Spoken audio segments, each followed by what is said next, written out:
स्वागत है खुदावंद की जीवित हजूरी में। मेरा ये विश्वास है कि होली स्पिरिट आज आपको श्योरली जिलाएगा, जीवित करेगा। बाइबल कहती जितने मरे हुए परमेश्वर का वचन सुनेंगे वो जिएंगे। मरे हुए बिजनेस में, मरे हुए स्पिरिचुअल लाइफ में, अच्छी तरह से आत्मिक जीवन जीते हुए फिर मर जाना, आज आप फिर जी उठेंगे। मैं आपको बता रहा हूं, क्योंकि उसने कहा जितने मेरा वचन सुनेंगे वो जिएंगे।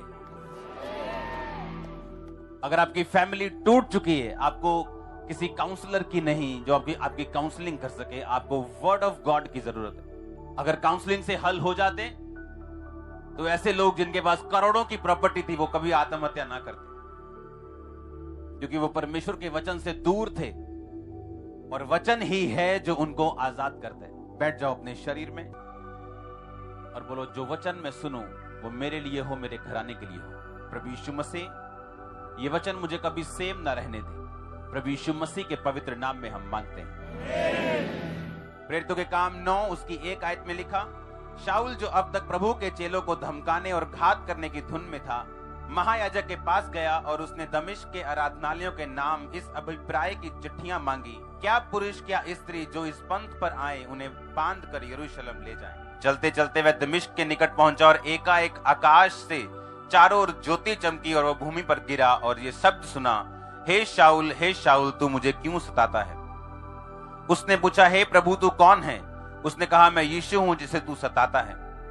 परंतु अब उठकर नगर में जा और जो कुछ तुझे करना होगा वह तुझसे कहा जाएगा।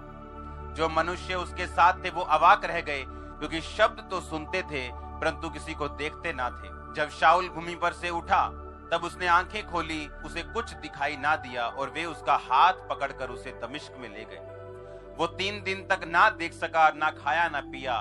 दमिश्क में हनन्याह नामक एक चेला था, उससे प्रभु ने दर्शन में कहा, हे हनन्याह। उसने कहा, हाँ प्रभु। प्रभु ने उससे कहा, उठकर उस गली में जा जो सीधी स्ट्रेट कहलाती है, और यहूदा के घर में शाऊल नामक एक तरसुस वासी को पूछ, क्योंकि देख वह प्रार्थना कर रहा है। और हनन्याह नामक एक पुरुष को उसने भीतर आते और अपने ऊपर हाथ रखते देखा है, ताकि वह फिर से दृष्टि पाए। हनन्याह ने उत्तर दिया, हे प्रभु, मैं इस मनुष्य के विषय में बहुतों से सुन चुका हूं कि इसने यरूशलेम में तेरे पवित्र लोगों के साथ बड़ी बुराइयां की। यहाँ तक कि प्रधान याजकों की ओर से इसको अधिकार मिला है कि जो लोग तेरा नाम लेते हैं उन सबको बांध ले। परंतु प्रभु ने उससे कहा, तू चला जा, क्योंकि ये अन्य जातियों, राजाओं और इस्राएलियों के सामने मेरा नाम प्रकट करने के लिए मेरा चुना हुआ पात्र है। मैं उसे बताऊंगा मेरे नाम के लिए उसे कैसा दुख उठाना पड़ेगा। तब हनन्याह उठकर उस घर में आया और उस पर हाथ रखकर कहा, हे भाई शाऊल, प्रभु अर्थात यीशु जो तुझे उस रास्ते में जिससे तू आया दिखाई दिया था, उसी ने मुझे भेजा है कि तू फिर से दृष्टि पाए और पवित्र आत्मा से परिपूर्ण हो जाए। और तुरंत उसकी आंखों से छिलके से गिरे और वो देखने लगा और उठकर बपतिस्मा लिया और फिर भोजन करके बल पाया। सब बोलो, ये वचन जो पढ़ा गया मेरी जिंदगी में फल लेके आया। प्रभु यीशु मसीह के पवित्र नाम में ऊंची आवाज से बोलो, आमीन। अब मैं पढ़ूंगा 32 आयत से। फिर ऐसा हुआ, पतरस हर जगह फिरता हुआ पवित्र लोगों के पास पहुंचा जो लुद्दा में रहते थे। उसने एनियास नामक लकवे का एक रोगी देखा जो 8 वर्ष से खाट पर पड़ा था। पतरस ने कहा, हे एनियास, प्रभु यीशु मसीह तुझे चंगा करता है, उठ अपना बिछौना बिछा। और तब वह तुरंत खड़ा हुआ। तब लुद्दा और शारोन के सब रहने वाले उसे देखकर प्रभु की ओर फिरे। याफा में तबीता नामक अर्थात दुर्कास नामक एक विश्वासिनी रहती थी। वह बहुत से भले काम और दान किया करती थी। उन दिनों में वह बीमार होकर मर गई और उन्होंने उसे नहलाकर अटारी पर रख दिया, इसलिए कि लुद्दा याफा के निकट था। चेलों ने यह सुनकर पतरस वहां है 2 मनुष्य भेजकर उससे विनती की, हमारे पास आने में देर न कर। तब पतरस उनके साथ हो लिया और जब पहुंचा तो उसे अटारी पर ले गए और सब विधवाएं रोती हुई उसके पास खड़ी हुई और जो कुर्ते और कपड़े दुर्कास ने अपने साथ रहते हुए बनाए थे दिखाने लगी। तब पतरस ने सबको बाहर कर दिया और घुटने टेक कर प्रार्थना की और कहा, हे तबीता उठ। तब उसने अपनी आंखें खोल दी और पतरस को देखकर उठ बैठी। उसने हाथ देकर उसको उठाया और पवित्र लोगों और विधवाओं को बुलाकर उसे जीवित दिखा दिया। ये बात सारे याफा में फैल गई और बहुतेरों ने प्रभु पर विश्वास किया और पतरस याफा में शमोन नामक किसी चमड़े का काम करने वाले के यहां बहुत दिन तक रहा। अपने हाथों को उठाओ और बोलो, जो वचन मैं सुनने जा रहा हूं, मैं अपने आप को तैयार करता हूं इस पे फल लाने के लिए। अपने हाथों को उठा के मांगो परमेश्वर से, आपकी प्रार्थना मुझे सुननी चाहिए। प्रभु यीशु मसीह के सामर्थी नाम में हम मांगते हैं, आमीन। तारीफ करो जोर से। पहली आयत जो मैंने आपके लिए पढ़ी वो ये थी कि शाऊल क्रिश्चियन लोगों को मारने के लिए जाता था, उनको सताता था।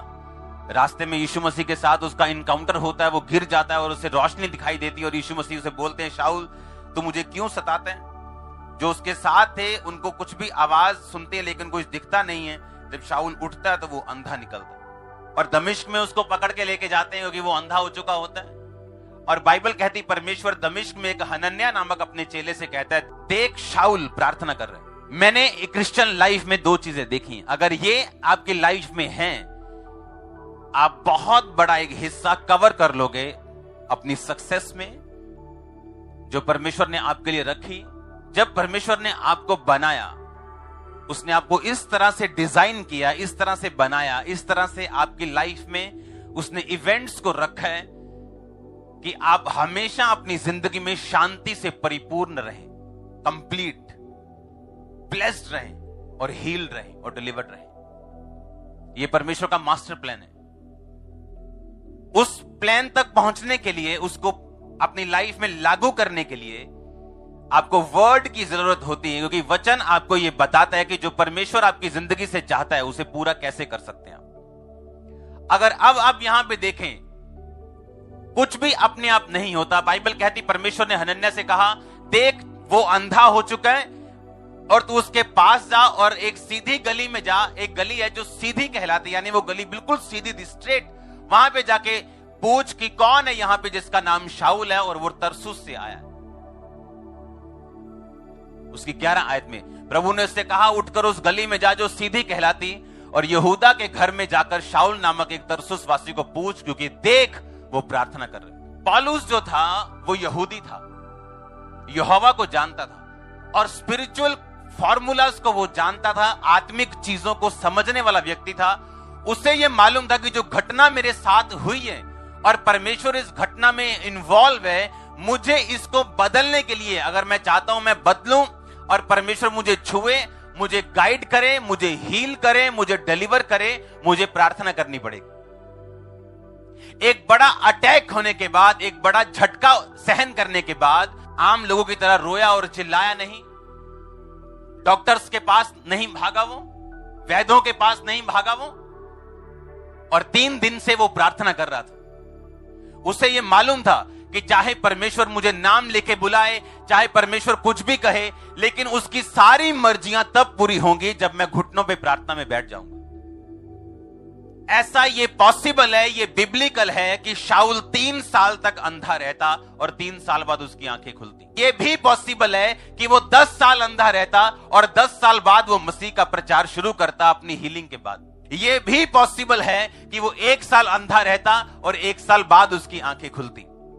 पर उसने फैसला किया कि जो काम 1 साल 2 साल में होना है, मैं उसे प्रार्थना करके जल्दी करना चाहता हूं। और उसने देरी नहीं की। उसे मालूम था कि चाहे खुदा का हाथ मेरे पे पड़ा है, चाहे मैं परमेश्वर का चुना हुआ हूं, चाहे मैंने परमेश्वर के काम करने, लेकिन बाइबल कहती परमेश्वर बिना इनविटेशन के इस धरती पर आपकी जिंदगी में काम नहीं करता। क्योंकि बाइबल कहती जब आदम और हवा बनाए गए, उनको पृथ्वी का अधिकार दे दिया गया, उनको धरती दे दी गई।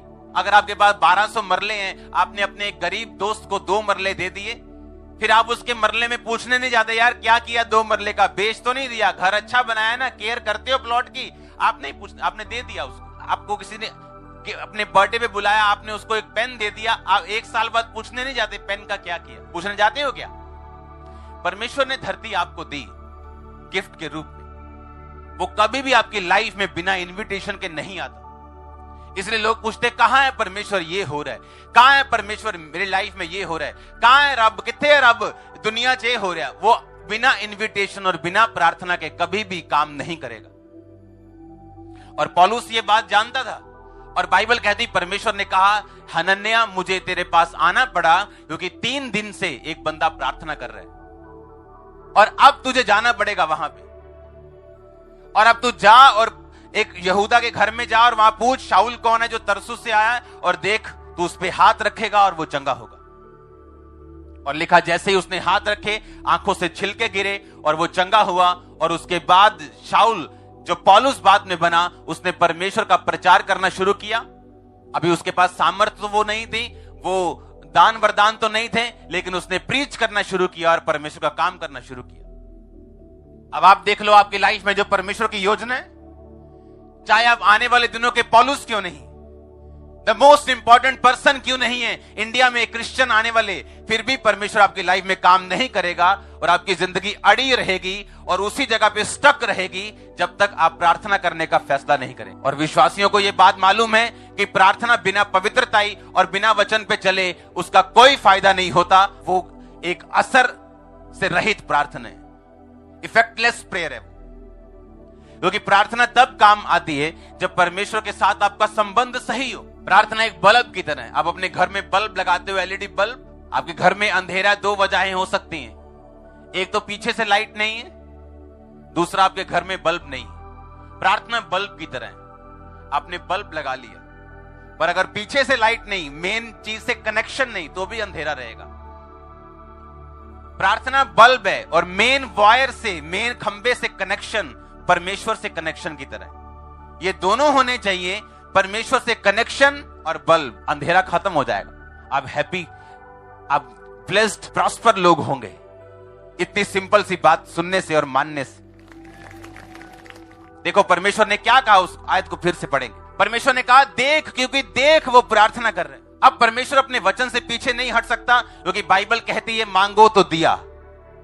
अब वो 3 दिन से लिखा वो फास्टिंग में, एक तो वो अंधा हो चुका है, घबराहट के अटैक हो रहे हैं, क्योंकि एक आदमी 5 मिनट अपनी आंखें बंद करके यहां घूम के देख लो, आपको घबराहट होनी शुरू हो जाएगी। और वो 3 दिन से अंधा है, बावजूद इसके कि वो वैद्यों के पास भागे और इधर उधर जाए और आंखों को दिखाए या लाइट पड़ने से शायद कुछ हो गया, उसने 3 दिन फास्टिंग में और बिना खाए बिना पिए वो 3 दिन फास्टिंग में प्रेयर कर रहे हैं। और परमेश्वर को उसकी आवाज सुननी पड़ रही है। और परमेश्वर अपने एक चेले से कह रहा है जा भाई उठ के जा, मुझे प्रार्थना में ये बंदा तंग कर रहा है, तेरे को जाना पड़ेगा।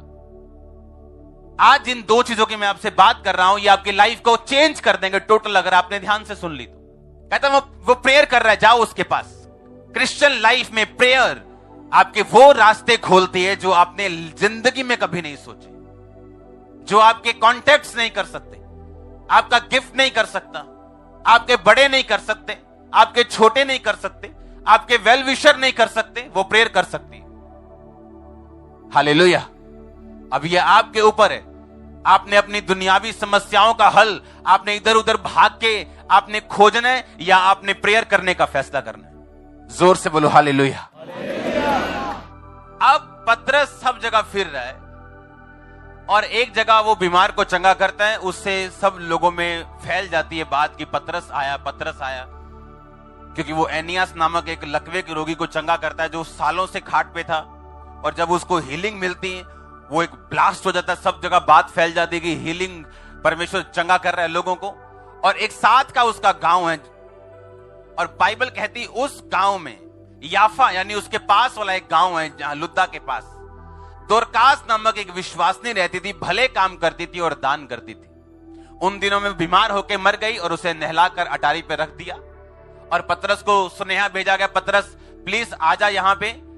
और बाइबल कहती जब पतरस आया वहां पे तो विधवाएं रोती हुई, 39 में लिखा, रोती हुई पतरस के पास आके खड़ी हुई और कुर्ते और कपड़े जो दोरकास ने उनके साथ बनाए थे वो उन्हें दिखाने लगी।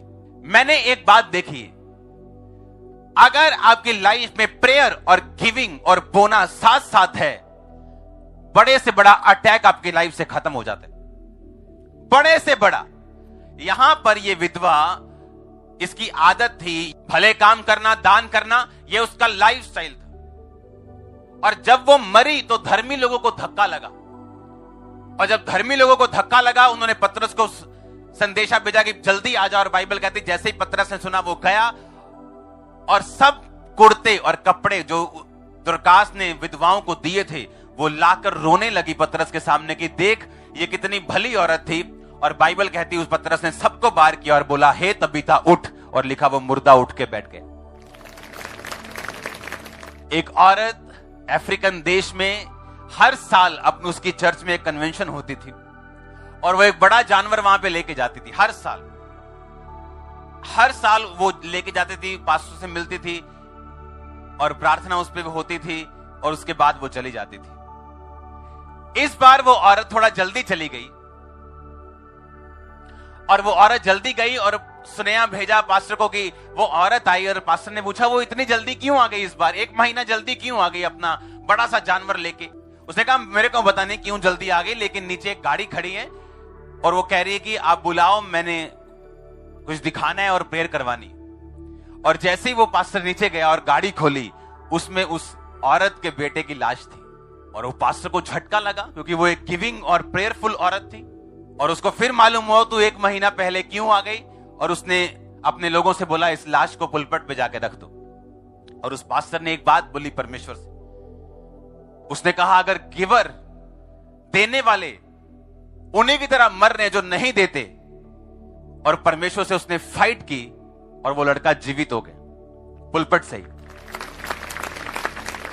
मेरी लाइफ में कुछ गिविंग्स ऐसी हैं जो हमेशा मुझे ब्लेस्ड रखती। हालेलुया। अपने अगुओं के लाइफ, पर्सनल लाइफ में बोना ये मेरी आदत है। सुसमाचार के लिए बोना ये मेरी आदत है, और इसीलिए आप देखते हो हम हर ईयर आशीषित हो रहे हैं। आपने देखा होगा चर्च ने गिव किया, दिया है, और थोड़ा बहुत नहीं, टू मच उन दिनों में जब लोगों के पास खाने को नहीं था। परमेश्वर की उपस्थिति आपके साथ रहती अगर आप प्रेयर वाले इंसान हैं। दूसरा, अगर आप गिवर हैं। उस औरत का जो गिविंग थी, उस गिविंग के कारण वो जी उठाई गई, क्योंकि लोग उससे प्यार करते थे। उन्होंने ये स्वीकार ही नहीं किया कि हम इसको मरने देंगे। मर गई, नहला के अटारी पे रख दिया, अब उसका सिर्फ कॉफिन बनना था, बॉक्स में भेजना था और उसको जमीन में डाल देना था। गिविंग आपकी उम्र को लंबा करती है। गिविंग परमेश्वर के सामने ये प्रूफ करती है आपकी कि आपकी जरूरत धरती पे है कुछ लोगों को। हालेलुया। आप जानते हैं क्यों हम टेस्टिमनी सुनते हैं चर्च में, और क्यों आप नहीं जानते? आपके गिविंग से जो आप बो रहे हो, कुछ ऐसी वीडियोस हैं, कुछ ऐसे लोग हैं जिनका इस दुनिया में कोई नहीं, और आपके बोने के कारण वो फ्री होके खाते हैं पूरा महीना विदाउट एनी टेंशन। कुछ लोग बिना टेंशन के, अनाथ लोग पढ़ रहे हैं, किसी का घर बन रहा है, किसी की मैरिज हो रही आपकी गिविंग से। हर चीज को इंटरनेट पे शो ना किया जाए, इसका मतलब ये नहीं वो हो नहीं रही। शो तब किया जाता है जब हम चाहते हैं कि दूसरे मिनिस्ट्रीज भी फॉलो करें। अब जब वो फॉलो करना शुरू करते हैं, हम डालना बंद करते हैं। और जब परमेश्वर देखते हैं कि इस वीडियो का, इस ऑर्फन का, और ये 100-200 में नहीं, ये थाउजेंड्स में, जब वो देखता है कि इनकी ब्लेसिंग का रीजन आप लोग हैं, इसलिए आपको मालूम होता है कि आप ब्लेस्ड क्यों हो रहे हैं, या कैसे परमेश्वर की दया का हाथ आपके सिर के ऊपर है। मैंने देखा अगर आप प्रार्थना में और गिविंग में अगर आप अग्रेसिव हैं, कोई दुनिया की ताकत आपकी तरक्की नहीं रोक सकती। आप देखो बाइबल भरी पड़ी है इन घटनाओं से। इसके आगे 10 बाब पढ़ेंगे हम। अब पतरस इसको जीवित करते हैं।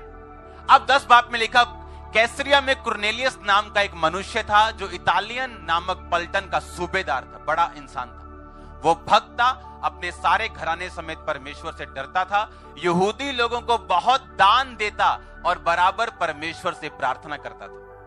उसने दिन के तीसरे पहर के निकट दर्शन में ये देखा स्पष्ट रूप से कि परमेश्वर का एक स्वर्गदूत उसके भीतर आकर, उसके पास आकर कहता है, हे कुरनेलियस। उसने ध्यान से देखा और डर कर कहा, हे प्रभु क्या है? उसने कहा, तेरी प्रार्थनाएं और तेरे दान परमेश्वर के सामने पहुंचे। अब याफा में मनुष्य भेजकर शमौन को, जो पतरस कहलाता है, बुलवा ले। एक स्वर्गदूत नीचे आके एक बंदे से कह रहे हैं, तेरी प्रार्थनाएं और तेरे दान परमेश्वर ने याद किए। और लिखा वो भक्त था और बराबर दान करता और परमेश्वर से प्रार्थना करता था। अब आपने ध्यान से देखना, जब दूसरे दिन वो चलते चलते नगर के पास पहुंचे, कौन लोग? जिनको कुरनेलियस ने बुलाकर कहा कि जाओ वहां पे पतरस नाम का एक बंदा है, उनको लेके आओ। जब वो पहुंचे तो दोपहर के निकट पतरस छत पर प्रार्थना करने के लिए चढ़ा। उसे भूख लगी, कुछ खाना चाहता था, लेकिन रोटी अभी तैयार नहीं थी। और जब वो खाना तैयार कर रहे थे, पतरस बेसुध हुआ और उसके सामने आकाश खुला और एक बड़ा पात्र बड़ी चादर के समान चारों कोनों से लटकता हुआ उसकी ओर आया और उसमें सब तरह के जंतु थे। और एक आवाज सुनाई दी, पतरस उठ मार खा। और उसने कहा, प्रभु मैं कोई अशुद्ध चीज नहीं खाता हूं। उसमें बहुत सारी चीजें थी, बहुत सारे जानवर थे। परमेश्वर ने कहा, जिसको परमेश्वर ने शुद्ध ठहराया उसको तू अशुद्ध मत कर। अब इसमें एक चीज मैं आपको बताना चाहता हूं। जिस टाइम पतरस को परमेश्वर का यह दर्शन आया, उस टाइम पतरस क्या कर रहा था? क्या कर रहा था? क्या ऊंची बोलो। इमेजिन करो कि कुरनेलियस बंदे भेज दे वहां पे और पतरस प्रार्थना में ना बैठा हो। पतरस को मालूम ही ना हो क्या रहा है। आज कलीसियाओं में गड़बड़ ये है कि किसी की कलीसिया प्रेयरफुल है और पास्टर प्रेयरफुल ही नहीं है, और कॉम्बिनेशन बैठ नहीं रहा। और किसी की कलीसिया का पास्टर प्रेयरफुल है और कलीसिया खाली है। उधर कुरनेलियस कलीसिया है, बराबर प्रार्थना करने वाली, बराबर दान देने वाली, और स्वर्गदूत आगे कहता है, तेरी प्रेयर और तेरे दान दोनों चीजें प्रभु ने याद की हैं, अब तेरे उसका तुझे फायदा मिलेगा। पतरस को अपने घर में बुला। पतरस उधर प्रेयर कर रहा है उसका अगुवा होने के नाते, और प्रार्थना करने में परमेश्वर से विजन देता है कि किसी को अशुद्ध मत कहे, क्योंकि कुरनेलियस जो था वो अन्य जाति था और अन्य जातियों के पास कोई भी यहूदी नहीं जाता था। और इस दर्शन से परमेश्वर उसे यह समझा रहा था कि किसी को भी अशुद्ध मत कहे। अब जब वैसे ही मनुष्य तुझे लेने के लिए आए तो उठ के चला जा। और बाइबल कहती है, जब पतरस के पास वो बंदे आए और पूछा, पतरस कौन है? ऐसे ऐसे हमारे अगुए को, हमारे बॉस को, कुरनेलियस को दर्शन आया कि हम तुझे बुलाएं। और पतरस लिखा उनके साथ हो गया। और अगले दिन जब पहुंचा तो कुरनेलियस सारे रिश्तेदारों को इकट्ठा करके उनका इंतजार कर रहा था। और जैसे ही पतरस ने बातें बोलना शुरू की कि मुझे ऐसा दर्शन आया कि खुदावंद ने एक चारों कोनों से चद्दर लटका के मेरे सामने रखी, वहां जानवर थे अलग अलग। परमेश्वर ने कहा मार और खा, और मैंने कहा मैं अशुद्ध चीज नहीं खाऊंगा। और परमेश्वर ने कहा कुछ भी अशुद्ध नहीं जिसे परमेश्वर ने शुद्ध ठहराया। इसका मतलब यह है आप अन्य जातियों की तरफ परमेश्वर ने मुझे भेजा है। और जैसे लिखा वो वचन सुना रहा था, होली स्पिरिट वचन के सुनने वालों पर उतर आया और वो सब पवित्र आत्मा से भर गए। और जैसे वो पवित्र आत्मा से भरे, क्या हुआ? पतरस जब वापिस गया अपने चेलों के पास, यहूदियों के पास, उन्होंने पतरस का विरोध किया कि तू अन्य जातियों के पास कैसे चला गया। पतरस ने बताया कि नहीं, मैं नहीं गया, परमेश्वर ने मुझे भेजा। और यह भी कहा कि किसी को अशुद्ध मत कहे। और दूसरी बात, परमेश्वर ने इस वचन पे गवाही दी है और उनको भी उसी तरह पवित्र आत्मा दिया गया जैसे हमें दिया गया था। सब लोगों ने, सब चेलों ने कहा, अगर उनको भी इसी तरह पवित्र आत्मा दिया गया जैसे हमें दिया गया, तो हम पक्षपात करने वाले कौन होते हैं? और उस इंसिडेंट के कारण अन्य जातियों में भी परमेश्वर का प्रचार होना शुरू हुआ और अन्य जातियां भी पवित्र आत्मा से भरने लगी, जिनमें से आप और मैं आज यहां बैठे और खड़े हैं। आप ये बात नहीं समझते कि एक प्रार्थना करने वाला इंसान और बराबर बोने वाला इंसान क्या कर सकता है अपनी लाइफ में। क्योंकि प्रेयर आपको परमेश्वर से जोड़ती और गिविंग आपको दुनिया से अलग करती। गिविंग आपके प्यार को पैसे के लिए खत्म करती और आपको मालूम होता है कि मैंने जो भी खुदावंद के लिए मैं ले रहा हूं, मैं खुदावंद के लिए अगर बढ़ रहा हूं तो मैं परमेश्वर के लिए कर रहा हूं। और जब ये दोनों चीजें आपकी लाइफ का बराबर हिस्सा बन जाती तो बाइबल कहती हेवनली रियल्म में, ईश्वरीय क्षेत्र में आपके लिए चीजें ओपन होती और परमेश्वर अपनी मर्जी को आपकी लाइफ में जाहिर कर पाता है। जाहिर करने के बाद आपको अनुग्रह देता है कि आप उसे पूरा कर सकें और आप उससे आगे बढ़ सकें और एक कंप्लीट परमेश्वर की योजना फिर आपको नजर आती। इमेजिन करो अगर पौलुस प्रार्थना ना कर रहा होता तो क्या होता? हाँ, हम वेट कर रहे होते। एक साल पौलुस अंधा रहता, सबके पास जाता, कोई सलाह देता भाई प्रार्थना कर, तो वो प्रार्थना में बैठता। 2 साल 4 साल अंधा रहता तो उसकी मर्जी थी ये। उसे मालूम था कि परमेश्वर ने मुझे छुआ है, उसको मालूम था कि परमेश्वर की मर्जी मेरी जिंदगी में है, लेकिन वो कभी पूरी नहीं होगी अगर मैं प्रेयर में नहीं बैठूंगा। क्या आपको ये मालूम नहीं परमेश्वर की मर्जी आपकी जिंदगी में? अगर ना होती तो आप यहां बैठे भी ना होते। आप बैप्टाइज्ड हो चुके हैं, आप चर्च मेंबर हैं, आप चर्च आते हैं, वचन को सुनते हैं, विश्वास करते हैं, क्या आपको मालूम नहीं कि इसके आगे परमेश्वर की योजना है आपकी लाइफ के लिए? और वो कभी भी पूरी नहीं होगी अगर आप प्रार्थना में नहीं बैठेंगे, सीरियस वाली प्रार्थना में। संडे, पिछला संडे, तारीफ करो उस संडे के लिए। हां, कमाल के मिरेकल्स देखे हमने, जबरदस्त काम देखे हमने, हां, बड़े बड़े काम देखे कि नहीं देखे? लेकिन संडे खत्म हुआ और सोमवार शुरू हुआ और हम फुल नाइट प्रेयर में थे, फुल फैमिली, बच्चों समेत। वो सोते सोते भी फिर हालेलुया हालेलुया कर रहे थे, फुल नाइट, क्योंकि संडे बीत गया।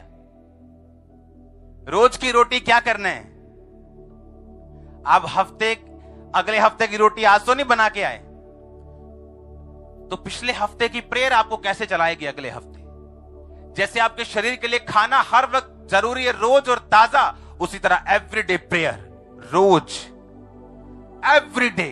और आप क्या देखते हैं कि जैसे आप अपनी लाइफ को ऐसा मैनेज कर चुके हैं कि प्रेयर आपकी लाइफ का हिस्सा बन चुकी है। जो सफाई आप सुबह घर के 6 बजे शुरू कर सकते हैं, 4:45 उठ के, आप 4:45 उठ जाओ, 1 घंटा प्रार्थना करो। दिन की शुरुआत प्रेयर से करो, रात सोने से पहले प्रेयर करो। दाऊद कहता, मैं 7 बार तेरी रोज स्तुति करता हूं। आपने देखा ये दो चमत्कार जो आपके सामने, 3 एनकाउंटर हुए आपके सामने। कौन सा? पहला शाऊल का प्रार्थना के साथ एनकाउंटर होता है। दूसरा उस विधवा का जो बराबर यहूदी लोगों को दान कर रही और उसका काम था दान करना, एनकाउंटर होता है, वो जीवित होती। तीसरा कुरनेलियस का जो प्रार्थना करने वाला है और दान करने वाला है, और बाइबल कहती है पतरस जब उसके घर जाता है पूरा घराना उद्धार पाता है, सब लोग बपतिस्मा लेते हैं, सब लोग आत्मा से भरते हैं। ये आप लोगों के लिए मैं कह रहा हूं। आपका अगुआ अगर फुल ऑफ प्रेयर है, आपको भी फुल ऑफ प्रेयर होना पड़ेगा आपस में कनेक्शन बिठाने के लिए। ये ना हो उधर पतरस प्रेयर में है और पतरस के सामने दर्शन आता है और कुरनेलियस पार्टी में बिजी है और पतरस का वो दर्शन अड़ा हुआ है। कभी ऐसा व्यक्ति आएगा जो बोलेगा आओ हमें प्रचार करो, कभी परमेश्वर भेजेगा, चाहे वो 1 साल बाद आए, 2 साल बाद आए। लेकिन उधर कुरनेलियस चर्च भी प्रार्थना में बिजी है, उधर अगुआ भी प्रार्थना में बिजी है, दोनों को दर्शन आते हैं और मैच होती हैं चीजें। आप समझ रहे हैं मेरी बात को? इमेजिन करो पतरस प्रेयर में कुरनेलियस पार्टी कर रहे हैं, या कुरनेलियस प्रेयर में पतरस मिनिस्ट्री में इतना बिजी हो गया, मिनिस्ट्री हो गई, परमेश्वर भूल ही गए। 500 लोगों में पास्टर इतना बिजी हैं, परमेश्वर को भूल गए। और कुरनेलियस कई बैठे हैं, वो कह रहे हैं हमें तो विजन आ रहा है, हमें तो कुछ परमेश्वर बता रहे, लेकिन कुछ हो नहीं रहा। या पास्टर कह रहे हैं कि मुझे तो परमेश्वर ये कह रहा है, लेकिन कलीसिया रिसीव करने में धीमी, कमजोर है। और वो कैसे मजबूत होगी? प्रेयर और गिविंग से। बोलो अपने पड़ोसी को, प्रार्थना और बोना, ये 2 चीजें होनी चाहिए। ये 2 आंखों की तरह है। हालेलुया। ये जोड़ा मैंने जो देखा है, प्रार्थना और गिविंग का, आपकी स्पिरिचुअल लाइफ को बैलेंस रखता है। हालेलुया। एक भैया साइकिल चलता है लेकिन उसे वो जोकर चलाते हैं। सर्कस में देखा ना, 1 पहिए वाला साइकिल, लेकिन 2 पहिए वाला साइकिल आम लोग चलाते हैं। आत्मिक जोकर हैं जो बोते नहीं या प्रेयर नहीं करते। और जो नॉर्मल लोग हैं उन्हें मालूम है कि जो ब्लेसिंग है, जो डिलीवरेंस है, जो ग्रोथ है, वो दोनों पहियों पे आएगी। कब आपने फुल नाइट प्रेयर की थी अपनी लाइफ में? आपको लगता है कि आप परमेश्वर से विश करेंगे या आप चाहेंगे तो आपको सब कुछ मिल जाएगा? आप बहुत बड़ी गलती कर रहे हैं। परमेश्वर ने हनन्या को नहीं भेजा, आपको मालूम? परमेश्वर ने कहा हनन्या, उसने देखा है कि तू जाएगा, उसने देखा कि हनन्या नामक कोई चेला आएगा। 12 में लिखा, उसने हनन्या नामक एक पुरुष को भीतर आते और अपने ऊपर हाथ रखते देखा कि फिर से दृष्टि पाई। परमेश्वर ने नहीं कहा मैं तुझे भेज, परमेश्वर ने कहा पौलुस ने देखा है। और देखा कब है? जब वो प्रेयर में था। आप नहीं जानते कितने विजन्स हैं, कितनी ब्लेसिंग्स हैं, कितने रेवलेशंस हैं, कितनी चीजें हैं जो परमेश्वर आपको बताना चाहता है, लेकिन आपकी प्रेयरलेसनेस, आपकी प्रार्थना की कमी के कारण वो आसमान में लटकी। वो नहीं चाहता आप 4 साल अंधे रहें। अंधे रहने का टाइम 3 दिन था, बस ये परमेश्वर की मर्जी थी। वो नहीं चाहता आप सदा गरीबी में रहें, वो कुछ टाइम था, कुछ मर्जी थी। वो नहीं चाहता आप सदा संघर्ष करें। कुछ टाइम था, कुछ मर्जी थी, अब उसके आगे आपकी मर्जी, आप उसको लंबा लेके जाना चाहते हैं कि नहीं? आप गाड़ी में चढ़ेंगे और कुछ देर सफर करेंगे, ये तो परमेश्वर की मर्जी है। आप ट्रेन में चलेंगे, लेकिन पैसेंजर ट्रेन में जाएंगे या शताब्दी में जाएंगे, ये आपकी मर्जी। और आपकी प्रेयर्स आपका फ्यूल है, वो आपकी ताकत है। और याद रखो, बल्ब तो घर में लगा लोगे, मेन कनेक्शन भी होना चाहिए परमेश्वर के साथ। तौबा वाला मन और प्रेयर और गिविंग, दैट्स इट। कोई आपकी गाड़ी रोक नहीं पाएगा। शैतान नीचे आ जाएगा, कुचला जाएगा। मैंने कहा कुचला जाएगा वो। परमेश्वर ने आपकी गाड़ी को स्पीड देनी है, ये परमेश्वर का प्लान है। वो चाहता है आपकी गाड़ी को स्पीड देना। फायर फील्ड आपकी गाड़ी हो, वो फाइनेंस की हो, वो आपकी लाइफ की हो, सेहत की हो, ये परमेश्वर का प्लान आपकी लाइफ में। रिसीव करो फायर उस प्लान को पूरा करने के लिए। मैंने कहा रिसीव करो फायर उस प्लान को पूरा करने के लिए। आमीन हो, चाहिए आशीष आपकी। हालेलुया। अपने घर में एक रूल बनाओ प्रार्थना का, अपनी लाइफ में एक रूल बनाओ प्रेयर का। बिना इसके भाई बहन कुछ नहीं। आपकी क्रिश्चियन जर्नी अधूरी और बिना रिजल्ट की, जो और डेंजरस है दूसरे लोगों से भी। क्योंकि वो लोग देखेंगे मसीह में तुम चर्च तो गए, पर तुम्हें फायदा क्या हुआ। वो नहीं देखेंगे तुमने प्रेयर की कि नहीं की, तुम्हारी कितनी बॉयफ्रेंड्स और कितने, वो नहीं देखेंगे। वो ये देखेंगे हुआ क्या, रिजल्ट क्या है तुम्हारी लाइफ। उधर बाइबल कहती पतरस ने जैसे लकवे रोगी को चंगा किया, ये बात सब जगह फैल गई। और जब सब जगह फैल गई, जो विधवा मरी हुई थी उनके लोगों को भी मालूम हुई। उन्होंने कहा पतरस को बुलाओ। हालेलुया। किस तरह से परमेश्वर आपकी लाइफ में इवेंट्स को हीलिंग के जरिए, अपनी ताकत के जरिए, अपनी प्लानिंग के जरिए अनफोल्ड करता है। और वो अनफोल्ड होते जैसे पतरस की लाइफ में हुआ। हीलिंग होने के बाद वो अगले शहर में जाता है और विधवा को उठाता है। उसके बाद आगे, उसके बाद कुरनेलियस, किस तरह से प्रेयर्स उसके सामने से रास्तों को खोलती है और चीजों को अनफोल्ड करती है, उसके सामने से पर्दों को हटाती है। आप इमेजिन कर सकते हैं पतरस की लाइफ में क्या हो रहा था। क्यों? प्रार्थना वाला व्यक्ति। प्रार्थना कैसी है? प्रार्थना सीरियस वाली है। लिखा पतरस और यूहन्ना दोपहर के समय प्रार्थना करने के लिए चर्च में जा रहे थे। इतना महत्व था प्रेयर करने का कि दोपहर को स्पेशल अपने घर से दूर चल के 5 किलोमीटर, 1 घंटा जाने को, आधा घंटा जाने को, आधा घंटा आने को लग रहा है, सिर्फ 2 घंटे प्रेयर के लिए या 1 घंटा प्रेयर के लिए। इतना इंपॉर्टेंस था प्रेयर में। और आपकी प्रेयर कितनी इंपॉर्टेंट है? आप गाली देते हैं प्रेयर को मोबाइल ऑन करके साथ, मैसेज कर रहा है बंदा, ये आपकी प्रेयर है। और वो स्पेशल जा रहे हैं कहां पे? प्रेयर करने के लिए चर्च में। प्रार्थना एक लड़ाई है, और इस लड़ाई में अच्छी तरह लड़ने के लिए आपको रूल्स बनाने पड़ेंगे अपने बच्चों के लिए, खाने के लिए, घर के दूसरे कामों के लिए, ताकि आप इस प्रेयर को कर सके, क्योंकि इसी में आपकी लाइफ छुपी है। आपको फाइट करनी पड़ेगी इसके लिए। मेरी फैमिली को मालूम है मुझे प्रेयर टाइम डिस्टर्ब करने का मतलब क्या है, क्योंकि यही हमारी लाइफ है शुरू से लेके एंड तक। प्रेयर्स रिसीव करो स्पिरिट प्रेयर की यीशु मसीह के नाम में, और मैं जानता हूं कोई रिसीव कर रहा है। आमीन हो, चाहिए आशीष आपकी। आप रिसीव कर रहे हो कि नहीं? आप इमेजिन करो जो लोग प्रेयर नहीं करते वो कितने स्टक हो चुके हैं, कितने अड़ चुके हैं, कितने खाली हो चुके हैं। इमेजिन करो आप अपनी लाइफ में कि कितने दर्शन परमेश्वर उनको देना चाहता होगा, नहीं दे पा रहा होगा। कितने रास्ते उनके खोलने के लिए परमेश्वर चाहता होगा, लेकिन नहीं कर पा रहा होगा। आप तैयार हैं? समझ आई कि नहीं आई कि बिना प्रेयर, बिना बोना, आप एक पहिए वाले साइकिल पे हो, अगर एक चीज कर रहे हो, और अगर दोनों नहीं कर रहे हो फिर तो क्या ही बात है। फिर तो आपने प्रोग्राम बना के रखा है कि 40 दिन की जंगल के सफर को 40 साल का कैसे बनाना है, फिर आपने प्रोग्राम बनाया हुआ है। लेकिन अगर आपने फैसला किया हुआ है कि मैं अपनी लाइफ की डेस्टिनी को, उस ब्लेसिंग्स को, उस खुदावंद की मर्जी को टाइम पर पूरा करूंगा, आपकी प्रेयर लाइफ उस विश्वास का सबूत होगी, कर्म होगी कि आप परमेश्वर के वचन के लिए सीरियस हैं। बाइबल कहती परमेश्वर ने कहा एलिया बारिश आएगी, उसने ये नहीं कहा चल भाई पार्टी करने चले। परमेश्वर ने कहा बारिश, लिखा जैसे ही परमेश्वर ने कहा बारिश आएगी, अपना मुंह घुटनों के बीच में दे दिया उसने प्रेयर करने के लिए। यानी ऐसी प्रार्थना हम तब करते हैं जब इंटेंस प्रार्थना करनी हो, कुछ डीप प्रेयर करनी हो। और लिखा वो घुटनों के बीच में मुंह देके प्रार्थना करके अपने सेवक को बोलता है जा देख क्या कुछ दिखा तुझे। 7 बार गया, 7 बार, 7वीं बार कहता है मुट्ठी भर बादल दिख रहा है। 7 बार मतलब सोमवार, मंगलवार, बुधवार, हाँ 7 दिन कंटिन्यू एवरी डे कहता प्रेयर कर जब तक तुझे रिजल्ट ना दिखाई दे। और जब मुट्ठी भर बादल दिखा उसने कहा जा राजा को बता इतनी बादल, इतनी बारिश आएगी तू जा नहीं पाएगा। और लिखा वो मुट्ठी भर बादल कब घने बादलों में घटाओं में बदल गया उनको मालूम भी नहीं।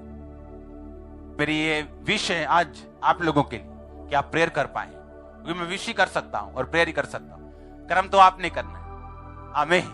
अब मैं आपको घर जाके उठा तो नहीं सकता हूं, लेकिन अगर आप फॉलो करें वर्ड्स को और लाइफ को प्रेयरफुल बनाएं, आप खुद हैरान होंगे जो आपकी लाइफ के साथ होने वाला है। परमेश्वर ने पता क्या कहा, तुम इस वर्ल्ड के नहीं हो, मैंने तुम्हें वर्ल्ड से क्या किया, चुन लिया। इसकी इकोनॉमी खत्म हो, क्रैश हो, जमीन के नीचे जाए, आसमान पे चढ़ जाए, आप इस वर्ल्ड के नहीं हो, आप बाहर हो इन चीजों से। That's it। और आपने प्रैक्टिकल देखा है कि हम बाहर हैं इन चीजों से, और ऐसा ही परमेश्वर ने आप चाहता है कि आप ऐसा बने। हम इन चीजों से बाहर हैं तब अगर परमेश्वर के हम अंदर हैं तो। अगर हम परमेश्वर से बाहर हैं तो ऑटोमेटिकली वर्ल्ड हमें इफेक्ट करेगा। आज किसी ने क्या किया, उसने क्या किया, पूरी खबर है आपके पास। दुनिया की हर खबर रख के आप स्पिरिचुअल नहीं हो सकते। आपको कट आउट करना पड़ेगा थोड़ा सा अपने आप को। जो खबर आज सनसनीखेज है, 3 महीने बाद अगर आप उसे पढ़ेंगे आपके लिए वो सनसनीखेज नहीं, सिर्फ शैतान आपके दिमाग को हिलाना चाहता है, डिस्टर्ब करना चाहता है। अपने हाथों को उठाओ, बोलो थैंक यू जीसस। प्रार्थना का आत्मा, गिविंग का आत्मा मुझे दे, मेरी लाइफ में तेरा प्लान पूरा हो। मांगो अपने हाथों को उठा के। परमेश्वर के वचनों को सुनने के लिए हमारे चैनल को सब्सक्राइब कीजिए और हमारी लेटेस्ट वीडियो सबसे पहले देखने के लिए बेल आइकन को प्रेस कीजिए।